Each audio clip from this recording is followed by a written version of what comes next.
శివే కృద్ధే గురుస్త్రాత గురు కృద్ధే శివోని తస్మాత్ సర్వ ప్రయత్నం గురువు శరణం. నీ శరీరాన్ని నీ తత్వాన్ని ఎంత ప్రేమిస్తావో అదే విధంగా గురువును ప్రేమించడం నేర్చుకో. మొదటిది గురువు ఆజ్ఞ పాటించడం, గురువు ఆజ్ఞ ఇచ్చిన దాన్ని పాటించడం శిష్యధర్మం.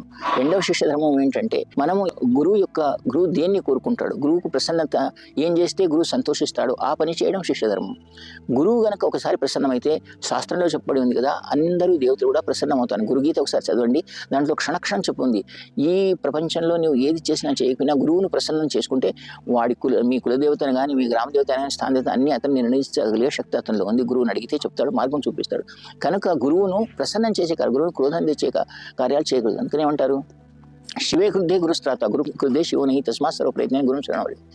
శివుడు కోపిస్తే గురువు ఆయన ఎలా శాంతం చేయగలరో చెప్పగలుగుతాడు, కానీ గురువు క్రోధిస్తే ఏ శివుడు వచ్చి మీకు చెప్పడు వాడిని ఎట్లా శాంతం చేయాలి. కాబట్టి గురువుకే శరణం పోయి మీరు మీ యొక్క కోరికలు నెరవేర్చుకోండి అని గురుగీత చెప్తోంది.